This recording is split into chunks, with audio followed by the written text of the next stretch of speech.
Welcome. Today we are going to give a lecture on the Black Death and the recurrences of the plague in Europe. This is an enormous topic. This is nearly 400 years of history. But I'm going to try to encapsulate the societal chaos and breakdown the Black Death caused. The Black Death is one of the most tragic events in human history. It was an unparalleled season of annihilation. For nearly 400 years, the Black Death pandemic is going to flay humanity. In the first and most devastating outbreak, it lasted for 7 years from 1346 to 1353. Right? That's how, when historians talk about the Black Death, they're just talking about that initial outbreak, not the gajillion outbreaks that happen afterward. We're going to talk about those gajillion as well and how it changed society, not just the first 7 years. Those outbreaks didn't end, right? They kept coming and coming again and again as the Reaper would come to collect the souls. It is a time of tragedy that is never going to be forgotten. Plague or pandemic is the greatest of all bringers of chaos. The Black Death would be no exception. Rumors of witchcraft, of demons, of an angel of death, and even of the undead spreading plague going to be circulating throughout Europe. The most common belief, God's judgment for our sins is upon us. Other beliefs, the devil has come. The devil is doing this to us. The devil is spreading the plague. The air is coming out from the cracks of the earth, from hell, and infecting everyone. The astronomers are going to say it's because Jupiter and Saturn aligned, and that's why it's happening. My lord, my liege, the planets are after us. This was a time of death-induced madness. The Black Death, like the Justinian plague before it, haven't seen that video, watch it, it's a good one, is just like the Justinian plague before it. The Black Death is a mutated version of bubonic plague. Right? Talk about modern bubonic plague. Well, Tristan, how do you know it's a mutated version? Because we're not all dead. That's how we can tell it's not the same as the modern version. Okay, that's a big hint. That's the biggest one.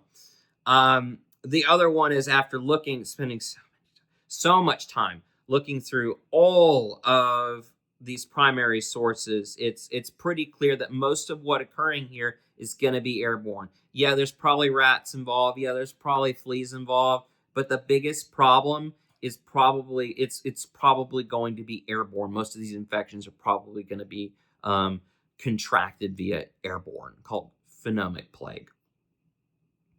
Although clearly a mutated version of it. This is very different than modern bubonic. It's still bubonic. It's still the plague. It's just a different mutated version, kind of how we see like essentially bubonic plague targets rodents, those kinds of creatures. When this virus is mutated, these strains evolve to target humans, and that's when the Black Death, Justinian plague occurred. And God knows how many other horrific events in ancient history were caused by this.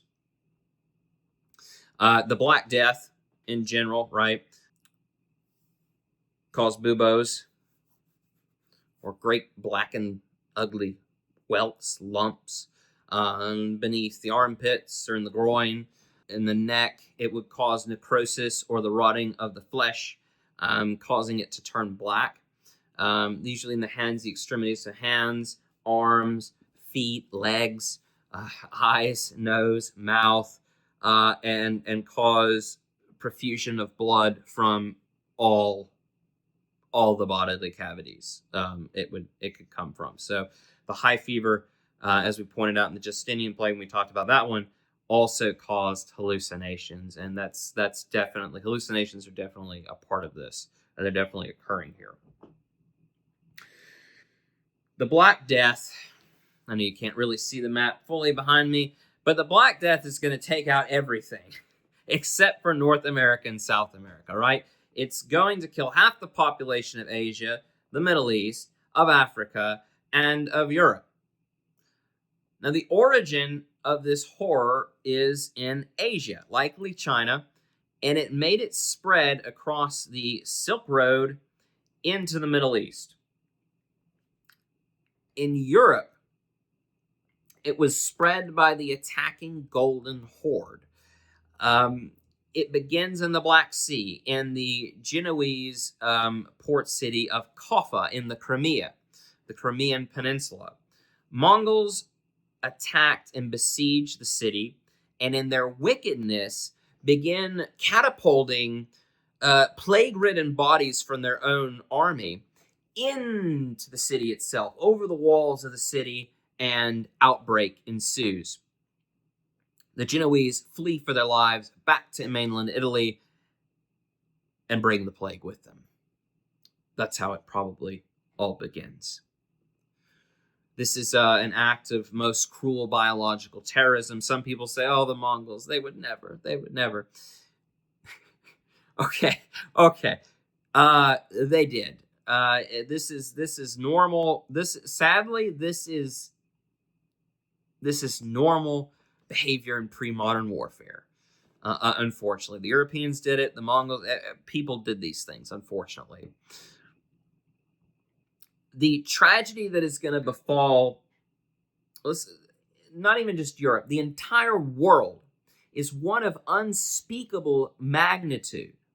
Right? We're talking about one of the most, probably the most tragic event in human history, because it's affecting everywhere. And when it is, it's killing half the populace everywhere it goes, or higher, everywhere it goes.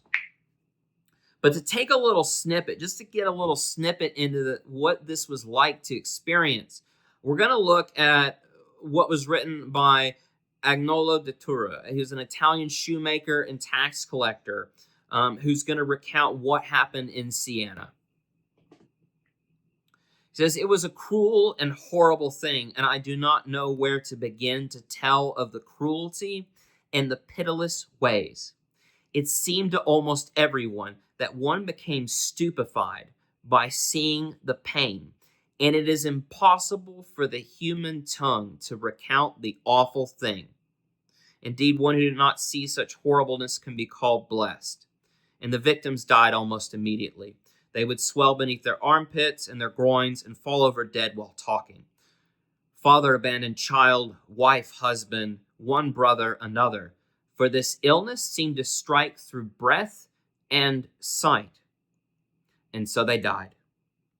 And no one could be found to bury the dead for money or friendship.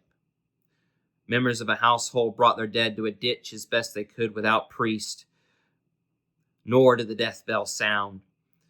And in many places in Siena, great pits were dug and piled deep with the multitude of dead. And they died in the hundreds both day and night, and all were thrown in those ditches. And I, Agnolo di Tura, called the fat, buried my 5 children with my own hands. Notice that line. I'm going to repeat it. And I, Agnolo di Tura, called the fat, buried my 5 children with my own hands. Notice how casually he states that. This tragedy, what Agnolo has gone through to bury his own children, is not abnormal. It's common. It is common. The suffering is common. Who will care to hear my plight when everyone has suffered the same plight?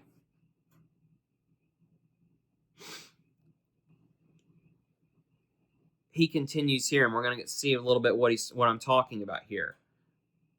There was no one who wept for death, for all awaited death. And so many died that all believed that it was the end of the world. And those that survived were like persons distraught and almost without feeling. And many walls and other things were abandoned, and all the mines and the silver and the gold were abandoned. In the countryside, many more people died, and villages were abandoned, and no one will remain there. I will not write of the cruelty that there was in the countryside, of wolves and wild beasts that ate poorly buried corpses.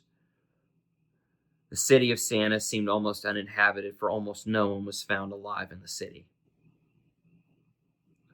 The scale of this human tragedy is difficult to fathom. Every source repeating the same horror. Every fellow like Agnola writing the same thing, of countrysides filled with dead animals and the city streets empty of the living, but full of the dead.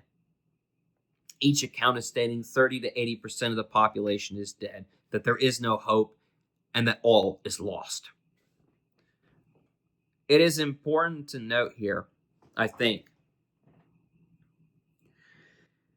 that medieval Europe, this is going to be quite the transition, that medieval Europe was a disgusting place to live and one ripe for the spread of disease. There had been a great loss of hygiene since the Greco-Roman era. Unlike in previous times, bathing was considered non-essential, even a near sinful vanity for some. Things like doing laundry, unnecessary. I want to give people an idea of what the city was like, to help you imagine this. At the time of the outbreak of the Black Death, the population of Paris was 210,000 people. Okay. The way they went to the bathroom back then was they went in a chamber pot. They took their chamber pot and threw it out the window onto the city street.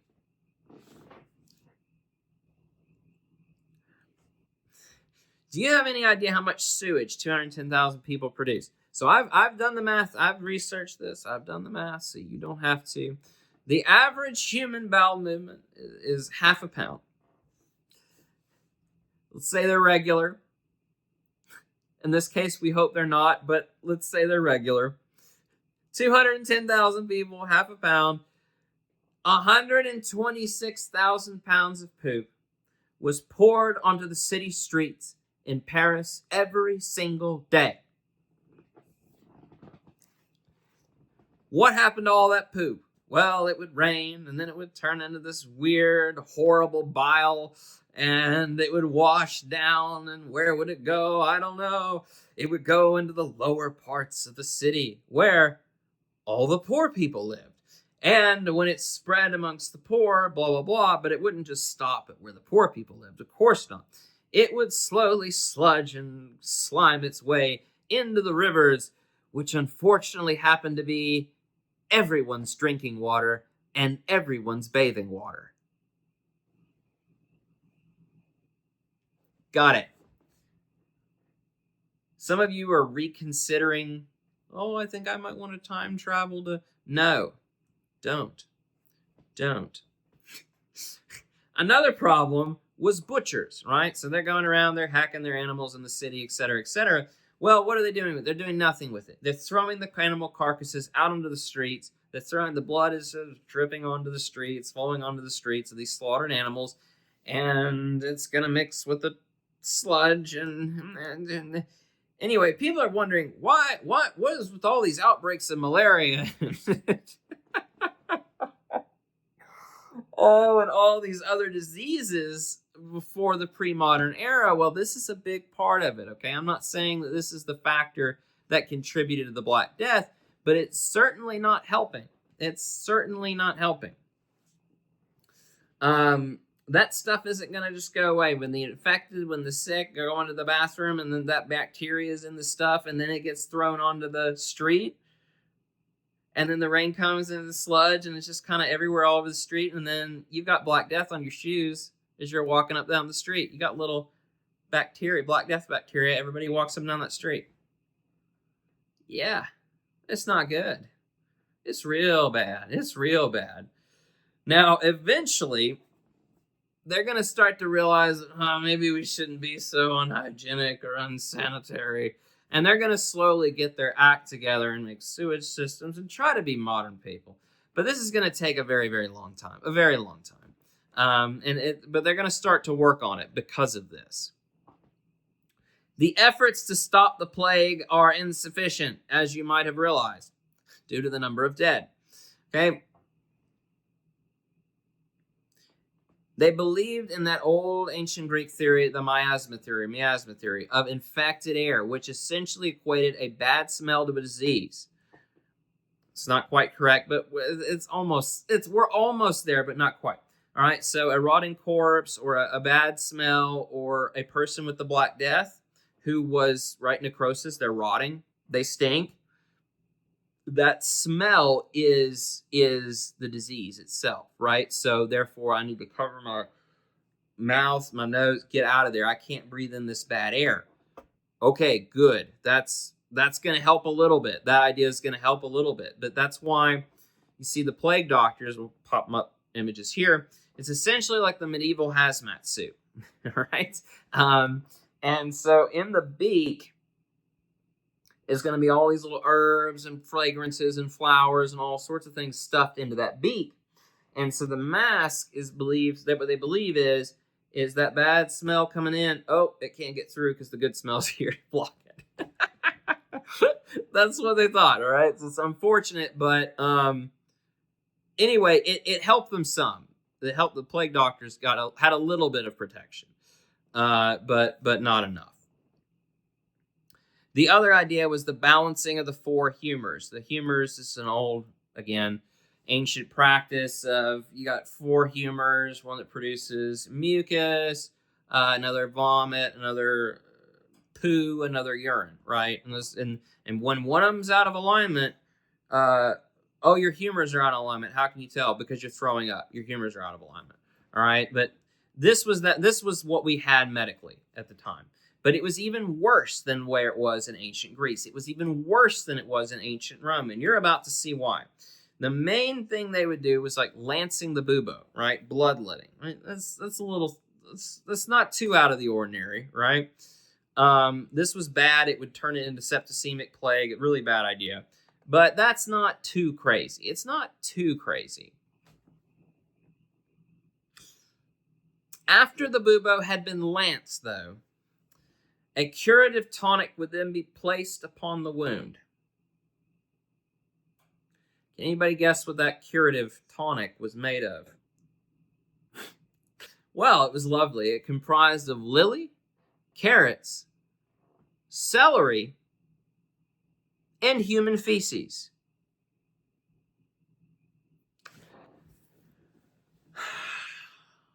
The lack of medical knowledge, or rather the abundance of incorrect knowledge, is really unfortunate, and it's absolutely astounding. We're going to continue to talk about it, but it's absolutely astounding, and it's only going to get more ridiculous from here, I am afraid. Doctors would prescribe poisons such as mercury or arsenic as a cure for the victims.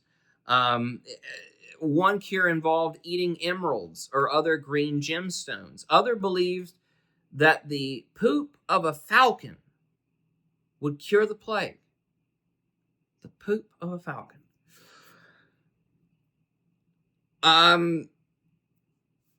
Still others, the ingestion of the gallbladder of an ox to be a guaranteed remedy. All right. Others with one was strap a live chicken to the bubo itself, and the bubo, the sickness would transfer from you to the chicken, and then you would be saved and the chicken would be screwed.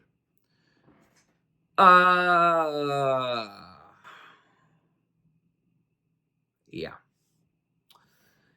The religious solution is going to be less effective. is going to be less harmful, which is prayer, right? Forgive us of our sins, pray. Pray to God for forgiveness of the sins. This is not good enough for a lot of people, right? People are, hey, the plague's not stopping, the church doesn't have answers. We're going to come up with our own ideas. Cults and false prophets they're going to come. Many believe that the events of Revelation are unfolding, and the Black Death is part of it, right? And the first judgment of God in Revelations is said to be a plague of sores, right? So the first angel went and poured out his bowl onto the land, and ugly festering sores broke out on the people who had the mark of the beast and worshipped its image. Others said the Antichrist was among them.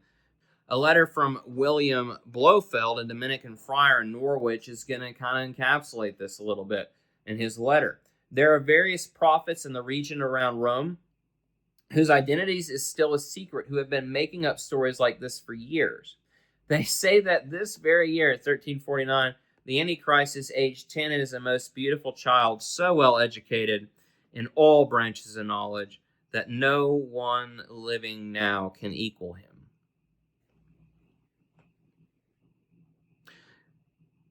Demons are going to make an appearance immediately. All right, rumors of them. As soon as the Genoese ships make landfall in Sicily at Messina, Michele de Piazza is going to write in his chronicle of the events, "For demons appeared in the city, having changed themselves into the shape of dogs, and they inflicted much harm on the bodies of the Messinese.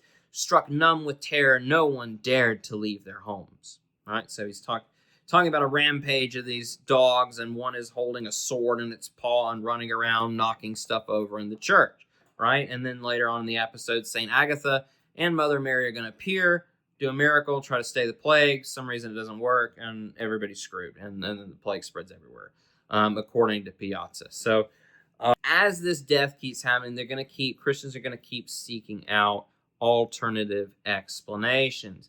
And they're going to keep coming up with things that are dumber and dumber as we go along.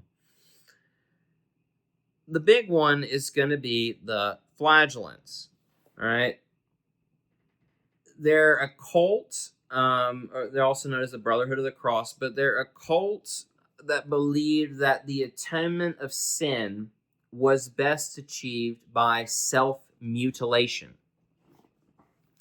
So when it came to the Black Death, the flagellants believed that because God wanted to inflict suffering on the people for their sins, that they, the flagellants, would intercede his wrath, jump in there, take the beating, and proactively punish themselves on behalf of the people in order to stay the wrath of God.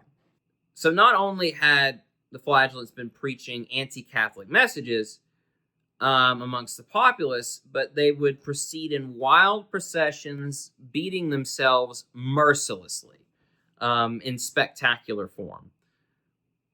Now, the Catholic Church had long held that forgiveness of sin came from the power of prayer and confession. The growing flagellant movement sought to replace Catholic confession with self-mutilation. Not only is the Catholics going to find this whole thing disturbing, but it's a threat to them and to Christianity. For this reason, they're going to declare the flagellants to be heretics and begin punishing them for their wild beliefs. This isn't going to stop some of them. Some of them are going to be crazier than others. Let's read a few sources here on the flagellants. Describing the chaos, they also took it upon themselves to exorcise the mad people. They also dragged a dead child about in a meadow around their ring as they whipped themselves and wanted to make it alive again. But that didn't happen. These whipping pilgrimages lasted for more than a quarter of a year, so that every week there was another band of flagellants. Then also women took off and wandered through the land and whipped themselves. Then also young boys and children took up the flagellants' pilgrimage. After that, the people did not want to ring bells for them anymore, and they didn't want to give them any more contributions. Thus, they had become a nuisance, and one paid but little attention to them. Then the priests attacked the falsehoods and the lies they were spreading around, and they said that the letter was a lie they were preaching. At first, the flagellants had brought the people to their side, so much so that no one dared speak out against them anymore. Any priest who spoke out against them could hardly save himself from the people, speaking of their popularity. But then their pilgrimages didn't go so well, and the priests spoke against them all over again. It was then forbidden for them to form a brotherhood and whip themselves in public. If one wanted to whip himself, he had to do it secretly in his house. And the flagellants had become so popular, and then it quickly became obvious that, hey, your idea isn't working, we're all still dying. And then their power was lost. So at least they were smart enough to realize it. Another source on this states, everywhere they go, they strive to kill the Jews, reckoning that they please God by exterminating the Jews. They accuse them of being the cause of this great mortality, which began 3 years ago now and more, in 1346, and which still flourishes in several regions. For they say that they infected the water, upon which the vast majority of humanity depends for its nourishment, by throwing poison into springs and wells. So I think we can see from this text that the flagellants, they're not really the biggest problem. The biggest problem is the killing of the Jews going on, that the flagellants are kind of spurring on, but it's people are taking out their anger upon this helpless minority, right? They need a scapegoat, someone to blame it on, and the Jews are the favored target, unfortunately. It was theorized, right, that they were poisoning the wells. And they're going to also be theorizing that other people are going to be poisoned wells. They're going to blame a lot of people, but they're mostly going to be blaming the Jews. A chronicle in 1349 by a Franciscan friar in Franconia writes of the allegations against the Jewish people. Some say it was brought by the corruption of the air, others that the Jews planned to wipe out all the Christians with poison, and had poisoned wells and springs everywhere. And many Jews confessed to as much under torture, that they had bred spiders and toads in pots and pans and had obtained poison from overseas. Okay, not only is this really vile slander, but it's also a complete lack of knowledge of poison.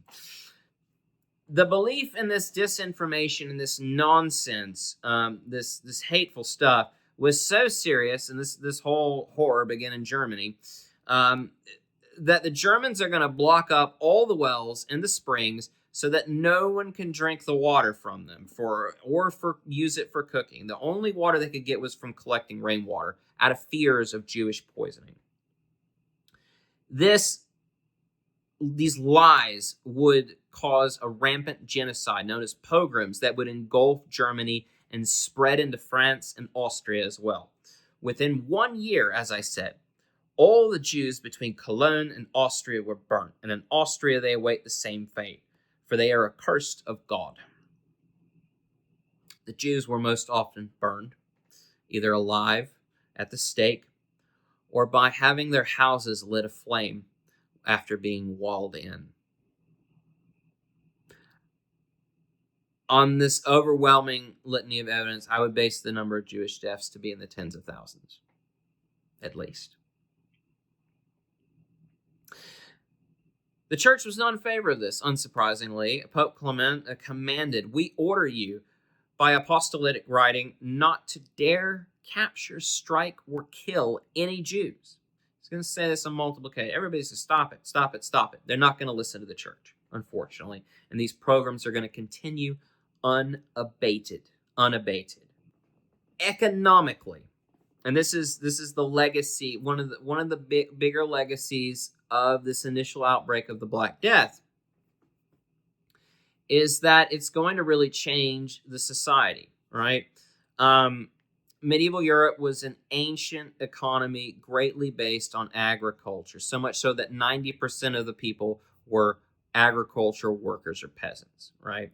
The booming population in Europe had for generations kept wages low for peasants, and the high population also kept prices for good and rent, housing high. And all this greatly benefited the noble and the wealthy in their money-making schemes. The shortage of laborers and the subsequent inflation of wages is well documented in Europe, right? So it's gonna rise by 4 to 10 times, and depending on the area. These wages for the peasants, a growth of 67% in southern England between 1420 and 1550. This writing here from Rochester, England, such a shortage of workers ensued that the humble turned up their noses at employment and could scarcely be persuaded to serve unless triple wages. Instead, because of the doles handed out at funerals, those who once had to work now began to have time for idleness, thieving, and other outrages, and thus the poor and the servile have been enriched and the rich impoverished. As a result, churchmen, knights, and other worthies have been forced to thresh their own corn, plow the land, and perform every other unskilled task if they are to make their own bread. The labor shortage in England created a situation where 2/3 of the agricultural land now lay abandoned and uncultivated. You can take England and put it everywhere. It's going on everywhere. The remaining English peasants desired such high wages and became so rebellious to work that it was rumored that the demons of corruption, Gog and Magog, were supernaturally corrupting the peasants. For centuries, the lords, the nobles, the wealthy had held all the power. The Black Death changed that status quo. The immense death wielded upon the populace created a great deal of lack of workers, right? And with so few remaining alive, the peasants for the first time had bargaining power. The poor for the first time suddenly became a valuable commodity. People had become a valuable commodity in the eyes of the wealthy for the first time. Nobles had no choice but to open up their coffers or have no one to work the land. By the 1340s, by the end of the 1340s, wages had risen 12%. By the end of the 1360s, it had risen 60%. A lord that failed to pay the wages would quickly witness his fields abandoned. Peasants became no longer tied to the land. They would leave, go find work elsewhere. The increase in the fortune of the working class, of the peasant, was so substantial that nobles had to pass this law in 1363 in England. Those given cloth for their clothing or stockings shall have cloth worth less than 2 marks a cloth, and use no cloth of a higher value, whether purchased by them or otherwise, and shall use nothing of gold or silver, embroidered, decorated, or of silk. The peasants are in such a good state now that they can dress like the nobles. They can wear those fancy outfits. They can wear the gold jewelry and the diamond rings and all these other things and the fancy colors. They're dressing like the nobles are. And it's angering the nobles. So these laws are going to have to be passed. Luxury. They've entered the world of luxury. These peasants have. The peasants, right? So what the nobles are going to do, though, the ruling elite, they're going to launch a legal offensive to raise the taxes on the peasants and reduce the wages, cap the wages, reduce the wages on these peasants. And the peasants, not willing to have their newfound riches taken away, are going to fight for it. And the peasants result in 1381, and the revolt is going to be crushed.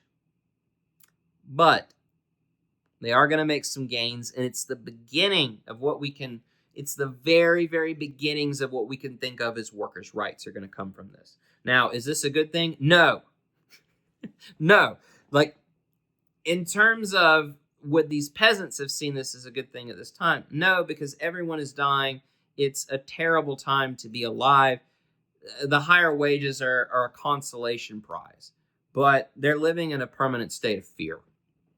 and their family is dying, and all these other people are dying. These are the survivors of immense tragedy, who we're talking about here.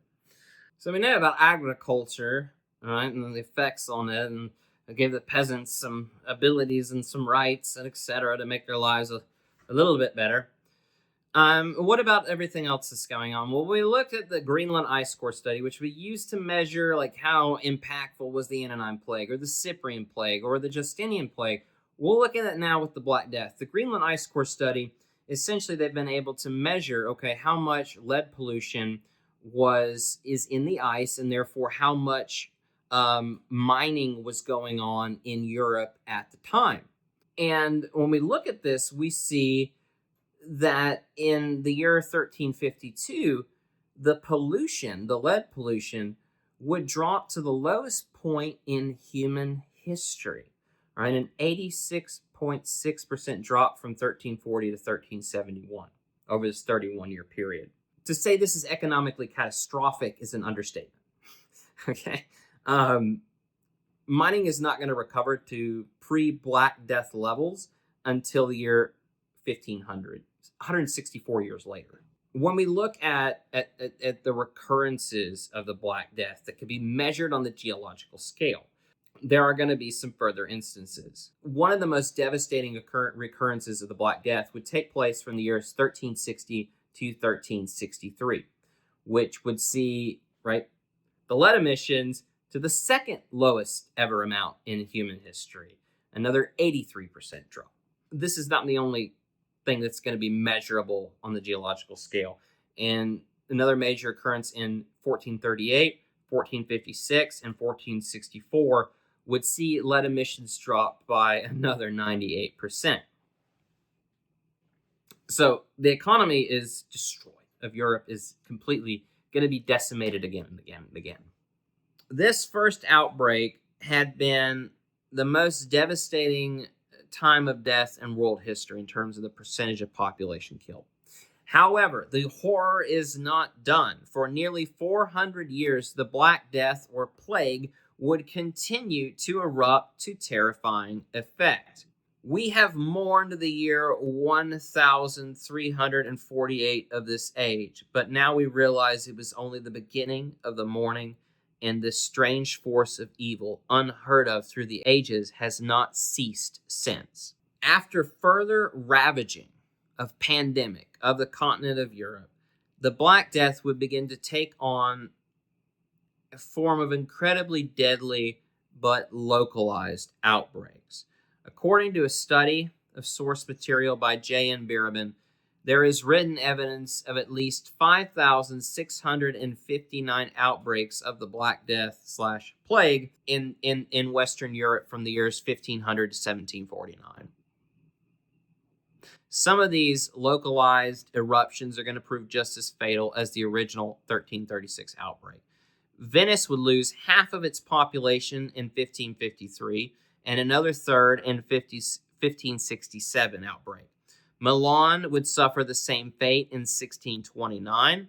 Known as the Italian Plague, Verona would lose 61% of the populace. 1652, the Great Plague of Seville would kill a quarter of the people. 1656, Plague of Naples, half the population died. Great Plague of London in 1665 would kill a quarter of the people. The Great Northern War, 1700 to 1729, would see an outbreak across Europe that would, in some cities, would kill over half the people. The final big eruption of plague would be the Great Plague of Marseille in 1722, which would kill half the people in Marseille and Toulon. Plague, as an agent of chaos, has always produced madness. The greater the plague, the more immense the hysteria, and it should be no surprise then that the Black Death would produce not only the most peculiar, but also the most widespread delirium. Martin Luther, who blamed the devil for the plague, stated in a letter, "With God's permission, the devil has sent poison and deadly dung among us. And so I will pray that God be gracious and preserve us." He would also state, "I am of the opinion that all epidemics, like any plague, are spread among the people by evil spirits who poison the air or exhale a pestilential breath which puts a deadly poison into the flesh. Written in 1527. Many other supernatural explanations would arise. The least suspicious of these imaginative concoctions is going to be the Grim Reaper, the angel of death. This embodiment of death begins appearing in artwork during the Black Death. Rumors of a demonic collector of souls has spread across Europe. In Norway, this produced a woman called Pesta, plague. It was said to stalk the city streets, carrying a broom and a rake to collect souls with. The predominant figure, though, is going to be that Grim Reaper. We all know that visage of death, though, is going to evolve from two concepts. One of the Titan Kronos, that devoured his own children and carried a scythe, but also the Greek god of death, Thanatos, who would come to collect souls from the living. Other one, of course, being the biblical one as one of the four horsemen of the apocalypse, specifically the rider of the pale horse, who is said to be the bringer of the plague that will end the world. And I look and behold a pale horse, and his name that sat on him was Death, and hell followed with him. An earlier verse stated that this Death carried a bow, and another one that power was given to this demon or angel to kill with sword and with hunger and with death and with the beasts of the earth. Some of these pictures and paintings from the period do show Death riding a horse with a bow, not unsimilar to Greek depictions of Apollo raining down arrows to as a metaphor for plague. Right, the scythe, however, is going to become the predominant feature of this Grim Reaper, but he's going to appear frequently in art, in what is known as the Dance Macabre, or the Dance of Death. Right, the Dance of Death being a popular image showing the Pope, the king, a child, a peasant, all being watched over by death, by this Reaper. It was a statement that said, we are all equal in death, and it comes for us all, right? And look at this image. Death with a crown over everyone, right? Death is God. Death is God of this land. Death is above everyone, right? He is supreme. Death reigns on the throne of England or wherever it is, right? Death reigns. This is the reign of death. The appearance of this embodiment of death is telling of how deeply this society was affected. And yeah, they absolutely did believe in the Grim Reaper. This is not a metaphorical thing it may have been to some of the nobles or whatever, but to the peasants themselves, listen, these people believed in unicorns and dragons, etc., etc., etc. Yes, they believed in the Grim Reaper. This continued, right, going on of the plague and just continuing to come, kill everyone, continuing to come and ravage folks is going to lead to increasingly strange beliefs that are simply put unprecedented in human history. The Jewish people are going to remain the primary scapegoat, and many more massacres of them are going to occur. But there was another vulnerable minority that for the first time in human history is going to be scapegoated. Dead people. Mass graves and their grave pits, right, during the plague pandemics would have to be continuously reopened to store more corpses. At which time, gravediggers are going to get to view the corpse in various states of decomposition that they simply hadn't seen before, or certainly not on this level of seeing so many. The strange appearance of decomposing plague bodies and the noises that a corpse makes during decomposition led rise to the belief that many of the dead had been transformed into monsters.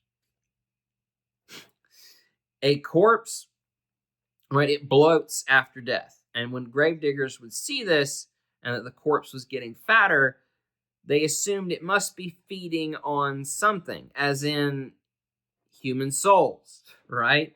Or human blood, or animals, or whatever, right? The 1486, and this is not just happening in Eastern Europe. It pops up in England too. It pops up in Italy. The belief in these undead.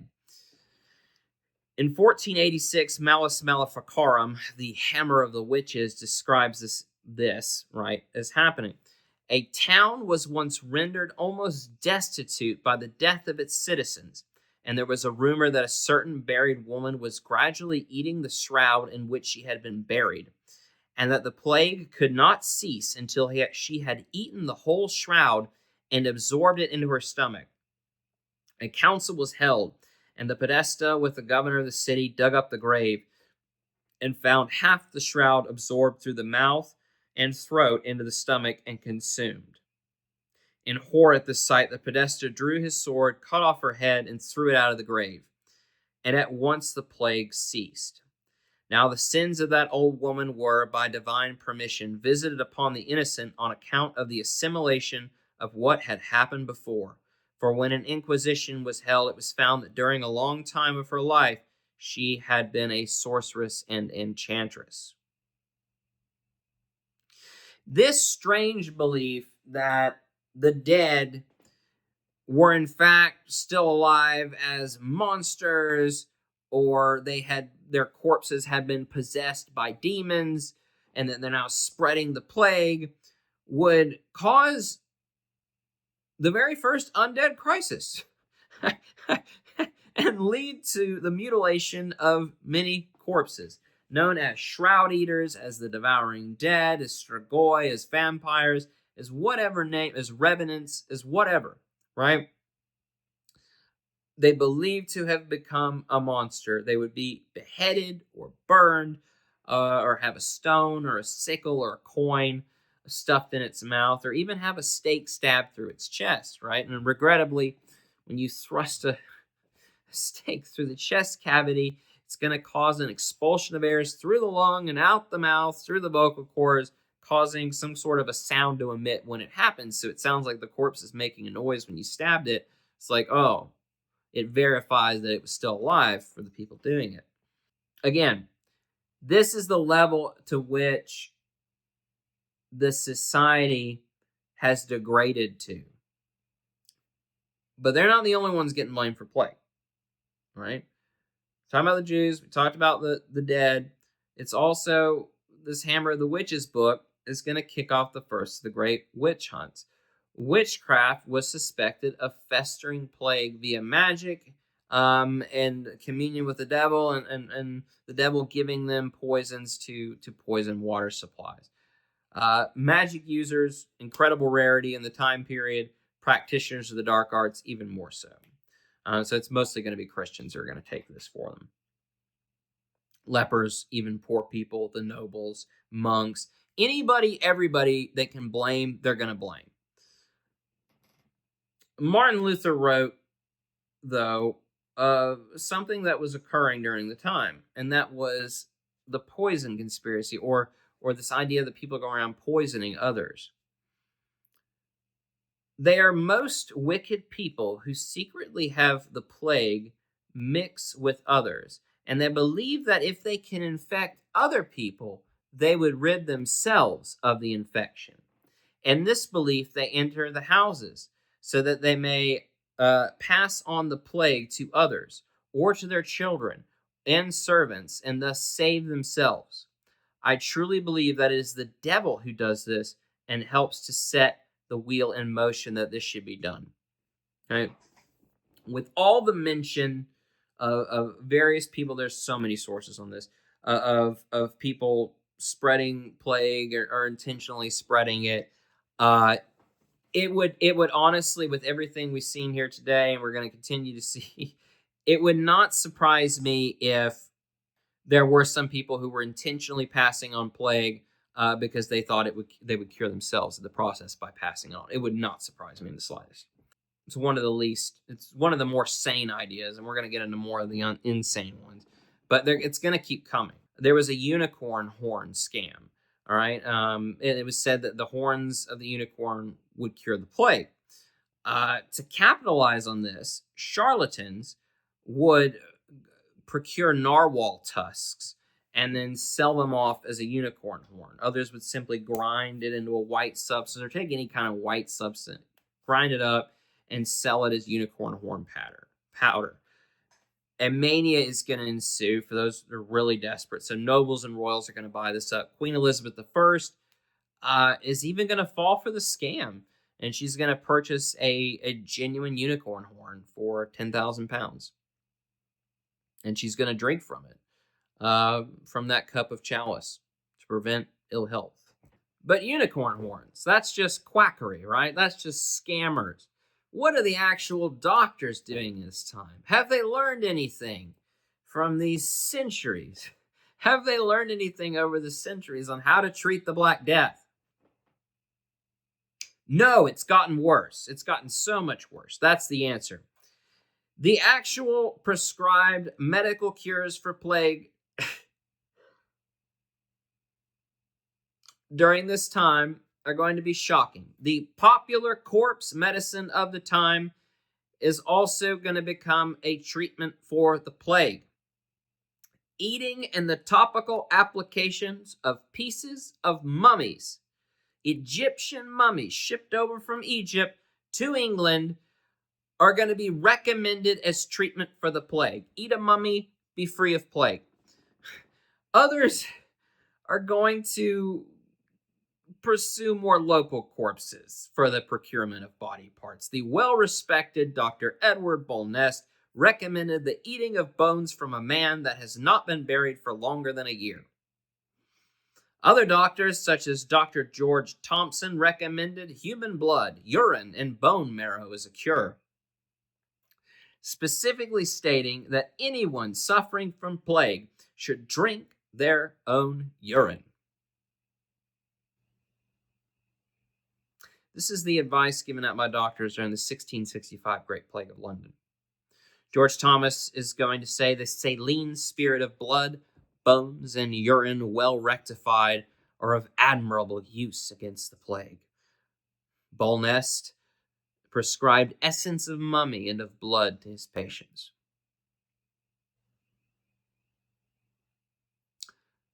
In all this darkness, though,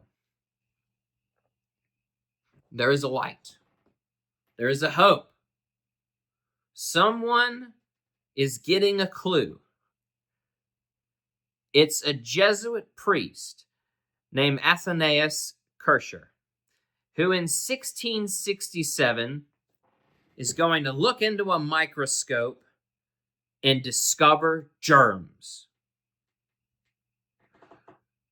He's going to write, "Plague is nothing but a multitude of small animals and diminutive worms which fly about in the air, and when drawn into the body by the action of breathing, they vitiate the blood, impair the spirits, and finally gnaw into the flesh and glands." He states that these tiny worms could be seen under a microscope with very high magnification. A Roman named Marcus Terentius Varro in 36 BC had first come up with germ theory. But nobody believed him. He didn't have the evidence. He didn't have the proof. But now, with a microscope, in the year 1667, they finally had proof that germs exist. Someone had finally figured it out.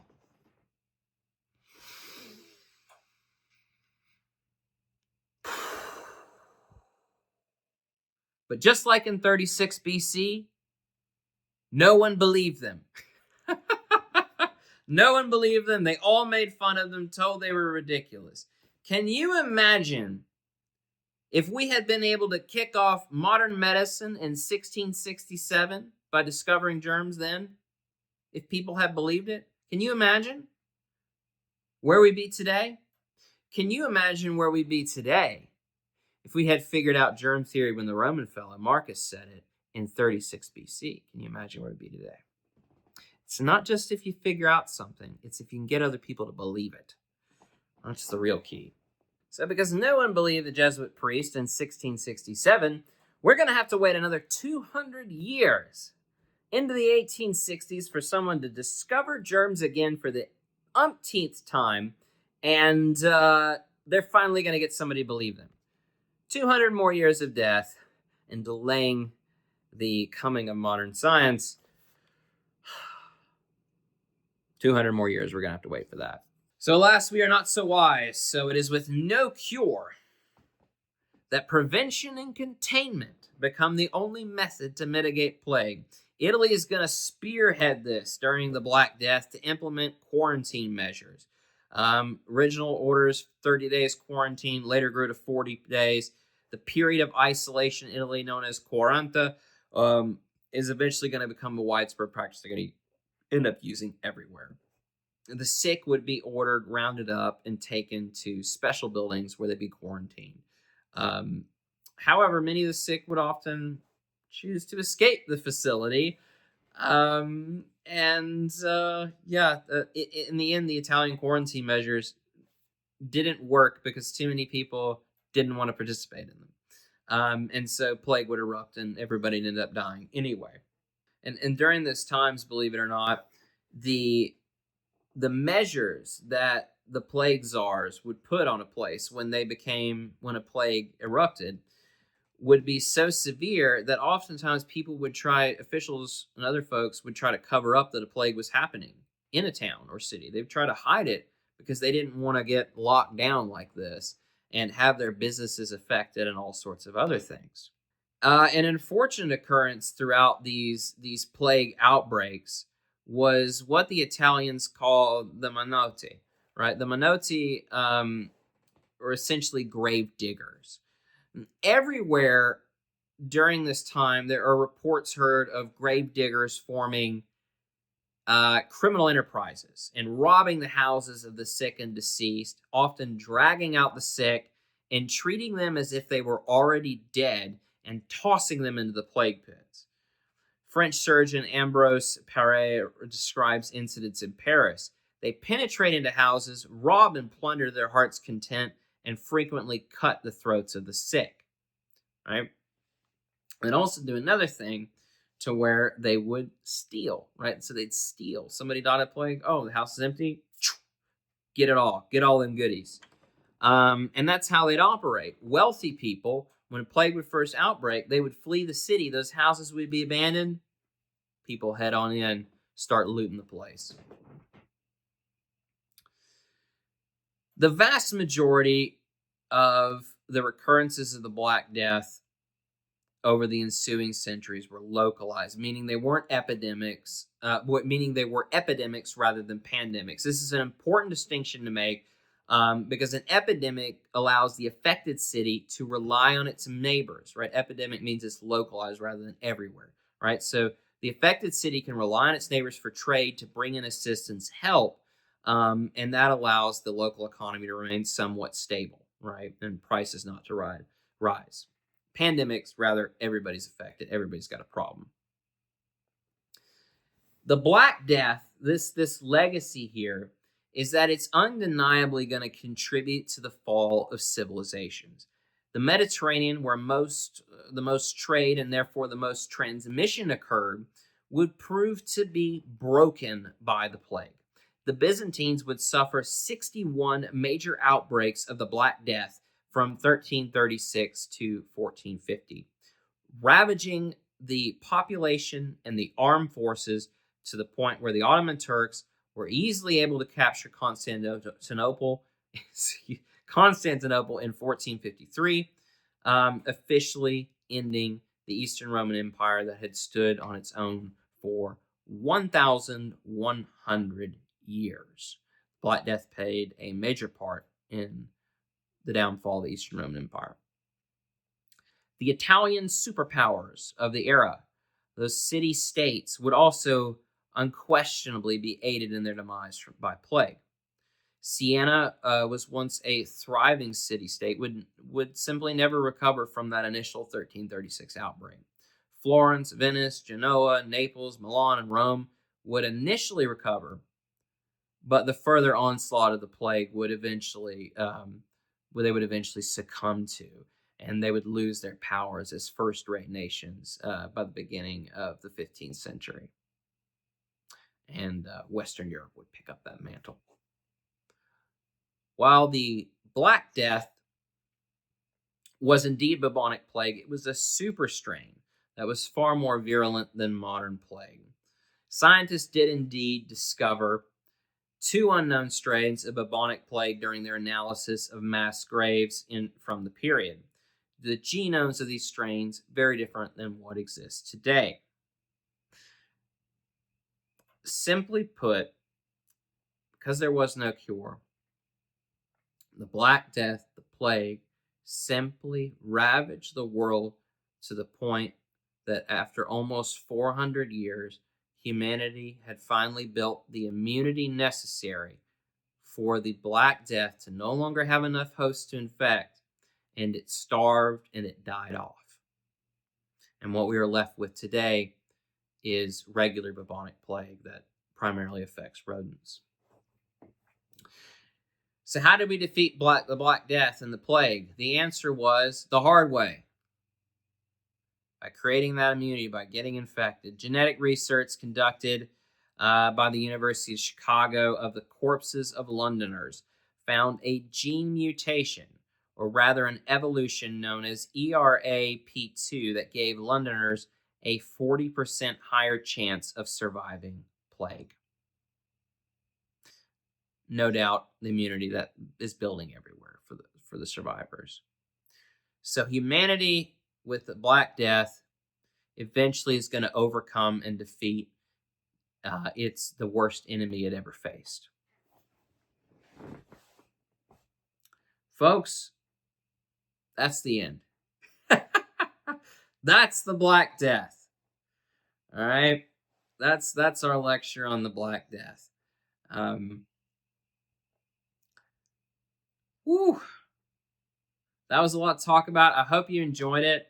I spent hundreds and hundreds and hundreds and hundreds of countless hours studying this, studying primary sources on this. The answer, how much time did you spend on this? All of it. All of it. That's the answer. I did the research for and co-authored a book called The Fed and the Flu, primary author David R. Kotok. I am a co-writer on it, and I did the research for these various plague pandemics. Essentially, it's on economics, how plague affected economies, and also societies.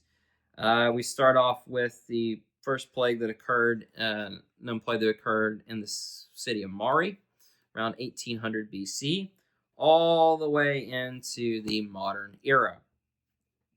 So, it's a fairly expensive book. But it's well reviewed. It's a good book. If you are really interested in economics and the history of plagues, but also really interested in economics, that's primarily what this is about. This is the absolute best book you can get on economics and plague and how plagues affect and pandemics affect economies. I have been trying to record this video for a long time. I've probably recorded this video maybe 6-7 times, and it just ended up being like 2 hours. And it's just way too long. So I ended up with it. It's like, God, I can't release a 2-hour video. That's ridiculous. So I have cut this down as much as I possibly could to give you all a succinct look at the Black Death, the societal chaos it caused. I hope you enjoyed it. There are things that are in this video, like generally most of my videos, that you won't find on the internet. They're in these fancy books that cost too much money. That's another sacrifice for making these videos is these expensive books you gotta get, because a lot of times the evidence is hidden in those fancy books. Thank you as always for watching. I'm not sure what the next video is going to be on. I'll think tank that and figure it out. Very possibly on Celtic magic and Celtic practices, magical practices. And unfortunately on human sacrifice too, because there's just no way to avoid that. Anyway, hope you enjoyed it. Ta-ta. Thank you for watching.